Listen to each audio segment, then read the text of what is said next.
जय हिंद दोस्तों, कैसे हैं आप सब। आज हम सब बात करने वाले हैं वीडियो नंबर 3 के बारे में और आज हम सब बात करेंगे सवाल नंबर 21 से। दोस्तों, जैसा आप सभी को पता है कि इसमें UP PCS previous year question का हम लोग प्रैक्टिस सेट कर रहे हैं और ये इस समय 2023 का पेपर चल रहा है और हम लोग इस वीडियो में इस सीरीज़ में तकरीबन 15 साल के पेपर के बारे में हम लोग बात करने वाले हैं। तो आज का सवाल नंबर 21 है। इसमें कहा गया है कि नीचे दो कथन है जिसमें से एक को अभिकथन ए और दूसरे को कारण आर कहा गया है। इसमें आपको हिंदी इंग्लिश दोनों में देखने को मिल जाएगा। अब इसमें है अवकथन ए में है कि देश के पर्यावरण को बनाए रखने के लिए जनसंख्या नियंत्रण आवश्यक है और आर में है कि जनसंख्या में तीव्र वृद्धि के कारण पर्यावरण संतुलन बना रहता है। अब यहाँ पर 21 सवाल है हम लोगों ने पढ़ा और यहाँ पर 2 पॉइंट है उसको भी हम लोगों ने पढ़ा। अब आइए बात करते हैं उत्तर के बारे में। अगर उत्तर के बारे में बात करें तो इस सवाल का सही उत्तर हो जाएगा ऑप्शन नंबर डी यानी कि ए सही है किंतु आर गलत है।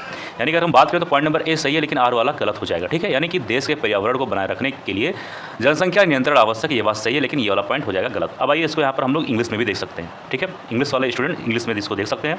इंग्लिश के हिसाब से ये वाला पॉइंट सही होगा, यानी कि population control is necessary to maintain the environment of country. ये बात सही है। अब आइए बात करते हैं प्रश्न नंबर 22 के बारे में। इसमें कहा गया है कि कालक्रम की दृष्टि से निम्नलिखित घटनाओं में से कौन सी अंतिम थी। यहाँ पर ध्यान देना, यहाँ पर क्या पूछा गया है, कालक्रम के अनुसार। ठीक है, यूपी पीसीएस में ऐसे सवाल कई सारे पूछे जाते हैं। ठीक है, और ये आप जो सवाल देख रहे हैं इस समय ये मॉडर्न हिस्ट्री से संबंधित सवाल है। ठीक है, और जैसा हम लोग अपने हर वीडियो में के अंत में ये बात आप सभी को बताते हैं कि कितने सब्जेक्ट से कितने सवाल आए हैं। ये बहुत इंपॉर्टेंट होता है आपको जानने के लिए कि कौन से सब्जेक्ट कौन से टॉपिक पर ज़्यादा जोर दिया जाता है यूपी पीसीएस में।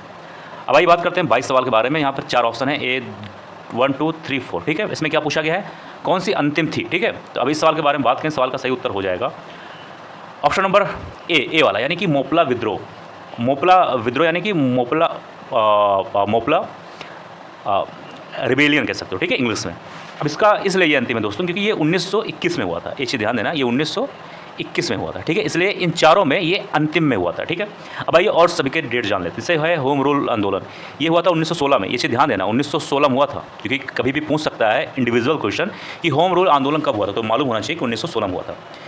बी में लिखा है खिलाफत आंदोलन, तो दोस्तों ये जान लो कि ये 1919 में हुआ था। और जबकि जलियांवाला बाग जो हुआ था दोस्तों ये भी 1919 में हुआ था। तो ये चीज़ ध्यान देना, अगर सबसे अंतिम की बात करें तो उसमें हुआ था मोपला विद्रोह जो कि 1921 में हुआ था। इंग्लिश में भी देख सकते हैं। बात करें प्रश्न नंबर 23 के बारे में। इसमें कहा गया है 2 सूची दिया गया है। ठीक है, एक सूची में कुछ पर्वत के नाम है, दूसरी सूची में देश है। अब आपको ये बताना है कौन से पर्वत का किस देश से संबंधित है। ठीक है, आपको इसको सूची 1 और 2 से सुमेलित करवाना है। ठीक है, वैसे जब सवाल आप सभी को यूपी पीसीएस में जब मिलेगा तो एक दूसरे के सामने रहेगा, यानी सूची नंबर 1 और सूची नंबर 2 एक दूसरे के सामने रहेगा। लेकिन यहाँ पर मैं पीडीएफ बनाते वक्त थोड़ा सा ऊपर नीचे हो गया है, आमने सामने ना होगा। तो खैर ये सब बहुत छोटी चीज़ है, इस पर ध्यान नहीं देना आप सभी को। अब जैसे ऑप्शन नंबर ए है, यानी कि ऑप्शन कह सकते हो या फिर पॉइंट नंबर ए, इसका संबंध हो जाएगा पॉइंट नंबर 3 से, यानी कि तंजानिया से। फिर है पॉइंट नंबर बी यानी कि टुबकल पर्वत, तो इसका संबंध हो जाएगा मोरक्को से। तो दोस्तों ये भी ध्यान देना कि कभी पूछ ले कि टुबकल पर्वत, क्योंकि यूपी पीसीएस में खास बात यह है कि कम से कम मान के चलिए 70% सवाल रिपीट ही होते हैं। और यहाँ पर मेरा सिर्फ और सिर्फ PYQ कराने का सिर्फ यही मतलब है कि आप ये जानो कि सवाल किस तरीके से पूछा जाता है, पेपर का क्या पैटर्न है, क्या सिलेबस है, कौन सा सब्जेक्ट कहाँ कितना पूछा जाता है, करंट अफेयर कितने होते हैं और कौन से टॉपिक पर ज़्यादा जोर दिया जाता है। अब सी में है, इसका संबंध हो जाएगा युगांडा से। और अब बचा डी यानी कि हागर, तो इसका हो जाएगा अल्जीरिया से। ठीक है, यहाँ पर इसको आप लोग इंग्लिश में भी देख सकते हैं। अब आइए बात करते हैं प्रश्न नंबर 24 के बारे में। यहाँ पर 2 सूची दिया गया है। ठीक है, अब आपको मिलान करवाना है। ठीक, इसको यहाँ पर आप लोग इंग्लिश में भी देख सकते हैं। सबसे नंबर 1 में है पेटिक वर्ड, तो इसका संबंध हो जाएगा जीवाणु। फिर आता है बी में है डेंगू, इसका हो जाएगा विषाणु। ठीक है, फिर सी में है हाथी पाँव, इसका संबंध हो जाएगा कृमि से। फिर डी में है मलेरिया, इसका संबंध हो जाएगा प्रोटोजोआ से। यही सेम चीज़ आप लोग यहाँ पर इंग्लिश में भी देख सकते हैं। ठीक है, ये चीज़ है। अब आइए बात करते हैं प्रश्न नंबर 25 की तरफ। इसमें कहा गया है कि भारत के एक राज्य में विधान परिषद के गठन के संदर्भ में कौन से, एक मिनट जाइए, कौन सा सही है। ठीक है, वो एक मिनट जाइए, इसका पूछा गया भारत के राज्य में विधान परिषद के गठन के संदर्भ में कौन सा कथन यहाँ होना चाहिए था। खैर कोई बात नहीं, तो कौन सा कथन सही है ये यहाँ पर पूछा गया है। तो आप सभी के सामने 2 पॉइंट है, पॉइंट नंबर 1 पॉइंट नंबर 2। अगर हम बात करें उत्तर के बारे में तो इसका सही उत्तर हो जाएगा ऑप्शन नंबर ए, यानी कि 1 और 2। यानी हम बात करें तो पॉइंट नंबर 1 पॉइंट नंबर 2 दोनों सही है। यानी हम बात करें सवाल नंबर 25 के अनुसार तो 1 और 2 दोनों सही। ठीक है, ये चीज़ ध्यान देना।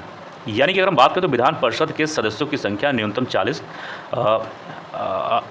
तथा अधिकतम उस राज्य की विधानसभा के कुल सदस्य की संख्या का 1/3 होना चाहिए। अगर हम बात करें विधान परिषद में कितने सदस्य होने चाहिए तो कम से कम 40 होने चाहिए और ज़्यादा से ज़्यादा यानी अधिकतम जितने भी विधानसभा में सीट है उसका 1/3, यानी कि अगर मान लो उत्तर प्रदेश में 403 है तो उसका 1/3 हो जाएगा 101। ठीक है, ये चीज़ ध्यान देना। वही चीज़ यहाँ पर इंग्लिश में है, जिसको आप लोग देख सकते हैं। ठीक है, बात करें प्रश्न नंबर 26 के बारे में। इसमें कहा गया है कि निम्न में से कौन सी तिथि विश्व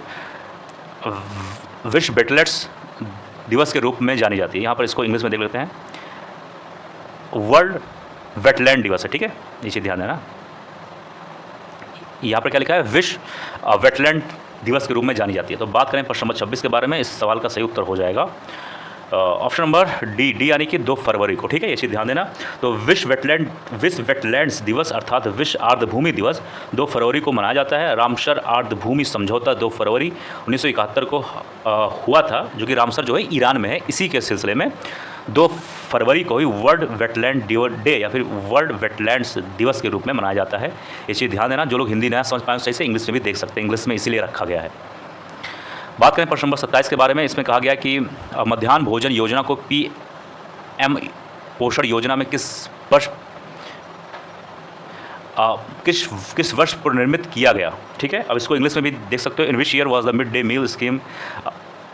mid day scheme renamed as PM Poshan योजना। यहाँ पर आप सब देख सकते हैं 4 ऑप्शन है। ये कि सवाल काफ़ी इंपॉर्टेंट है और ये करंट अफेयर से संबंधित है। तो इस सवाल के बारे में बात करें, सवाल का सही उत्तर हो जाएगा ऑप्शन नंबर डी 2021। अब आप लोग के दिमाग में एक चीज़ आ रहा होगा कि ये 2021 का करंट अफेयर तो ये मेरे किस काम। अब एक चीज़ यहाँ पर ये ध्यान देने वाली है, मैं आपको बार बार ये कह रहा हूँ कि मेरा सिर्फ ये PYQ कराने का एक मतलब ये है कि आप लोग जानें कि किस सेक्टर से क्वेश्चन आते हैं, यानी कि कहाँ से करंट अफेयर पूछा जा सकता है, किस तरीके का करंट अफेयर आप सभी को पढ़ना है। ठीक है, अब ये चीज़ ध्यान देना, इस तरीके का भी सवाल आता है जो कि करंट अफेयर संबंधित होता है।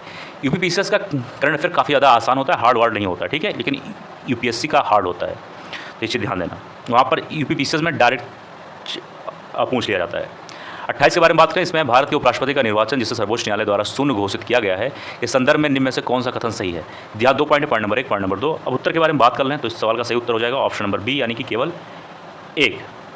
यानी कि हम बात करें सवाल नंबर 28 के बारे में, तो यहाँ पर केवल पॉइंट नंबर 1 सही। यानी कि हम बात करें तो भारत के उपराष्ट्रपति का निर्वाचन जिसे सर्वोच्च न्यायालय द्वारा शून्य घोषित किया गया, इसके सिलसिले में पॉइंट नंबर 1 सही। यानी कि उपराष्ट्रपति के रूप में इस प्रकार की घोषणा से पूर्व उसके द्वारा दिए गए कार्यविधि मान्य होते हैं। ठीक है, ये चीज़ ध्यान देना।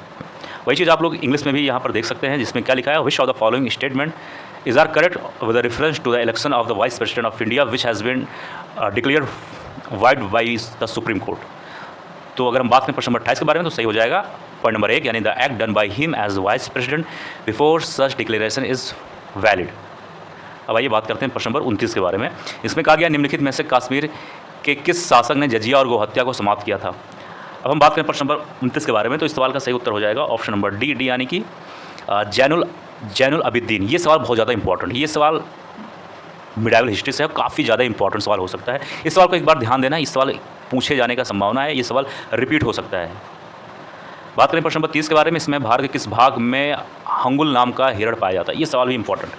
अब बात करें प्रश्न नंबर 30 के बारे में, तो इस सवाल का सही उत्तर हो जाएगा ऑप्शन नंबर 1 यानी ए कह सकते हो, यानी जम्मू कश्मीर। अब इसका आप लोग इंग्लिश में देख सकते हैं, जहाँ पर लिखा है in which part of India is the deer name hangul found. तो करेक्ट आंसर इज़ ए यानी कि जम्मू एंड कश्मीर। तो दोस्तों यह था आज का वीडियो, मुझे उम्मीद है वीडियो पसंद आएगा।